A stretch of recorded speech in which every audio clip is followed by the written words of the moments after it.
Yes, finally, somebody from APC has finally called a spade a spade. Watch this video and see what I am talking about. Somebody from APC has finally called a spade a spade.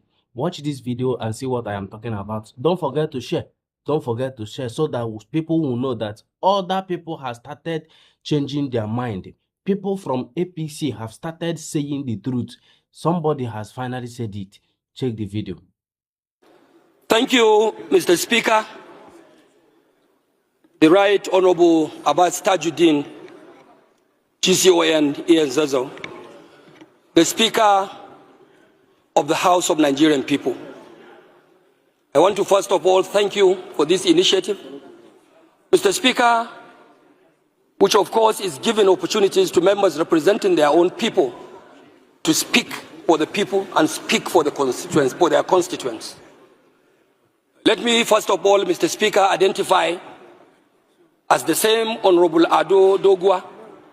Mr. Speaker, I am representing the people of Dogwa Tudunwada Federal Constituency. I am of APC extraction from Kano State. Mr. Speaker, I feel appropriate to mention my political identity in this very important discourse because I would not like anyone out there on the street or someone listening to me on the audio to mistake me for an opposition. I am not an opposition. I am a member of the APC, ruling APC in Nigeria. I am also a member, by extension, of the government of the Federal Republic of Nigeria. A member of this great parliament also, which has the APC as a dominant factor. Mr. Speaker, honorable members, I have to say so because I will be speaking here today as a member of the APC, not of particular concern, but with a particular concern. An APC member speaking with a particular concern, Mr. Speaker. And the concern today, as I understand, is about the security of lives and property of the Nigerian people.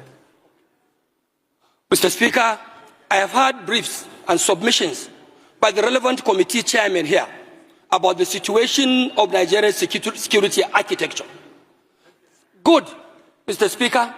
I am not out to say no to their submissions. Of course, that is what they have to report to this House. But when you are speaking, Mr. Speaker, from the point of view of Nigerian people, one must be prepared to call a spade a spade. Mr. Speaker, I am therefore prepared to say that no matter what the government does, my government, led by Bola Ahmed Tinubu, the APC government, my party, and despite all the submissions of the efforts of all security agencies that were meant here through their respective chairmen, I want to say that yes, the government is doing its best. The security agencies are doing their best. But I want to say with every sense of responsibility and without any fear of equivocation that their best is not good enough. It is not good enough because the security situation in Nigeria today, Mr. Speaker, it is horrific. Mr. Speaker, our security situation is tragic. Mr. Speaker, the security situation, especially in the north where I come from, is devastating.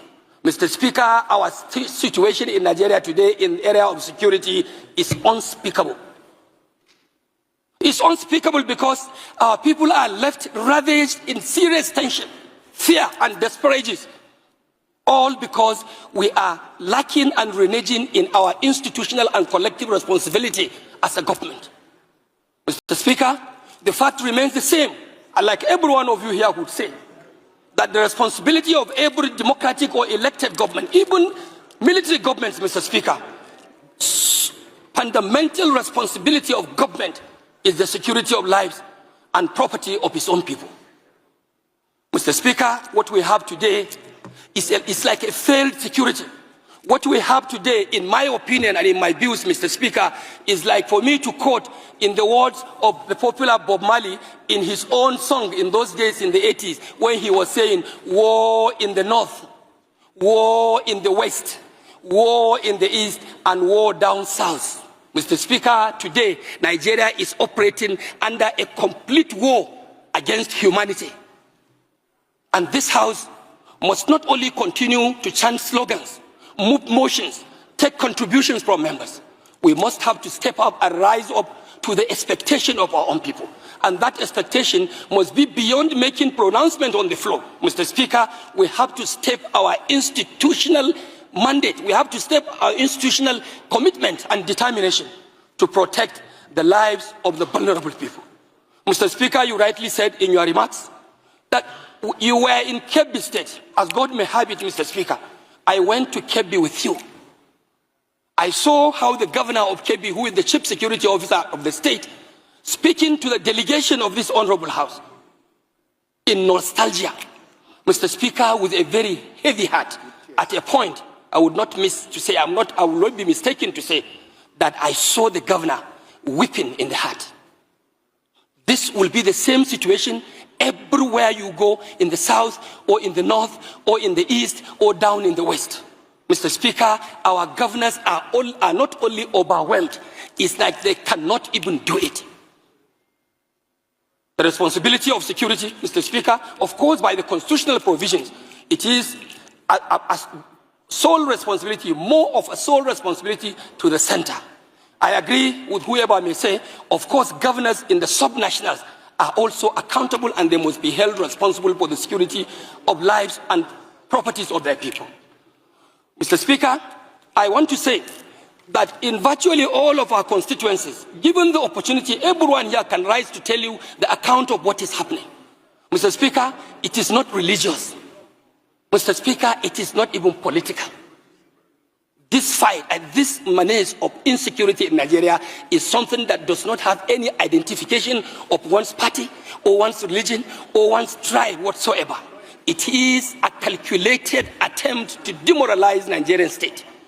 And if care is not taken, Mr. Speaker, even for those of us who take politics more seriously, we'll have a very big question to answer at the end, because it is like this unnecessary insecurity going on.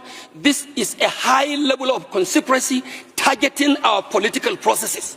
As we are approaching 2027, Mr. Speaker, we will all be expected to have a peaceful conduct of our polls. How do you have that if our communities, local communities, are plunged into crisis, into banditry, into kidnappings in the churches, in the mosque, even down in the oil-producing area, which is our economic life wire?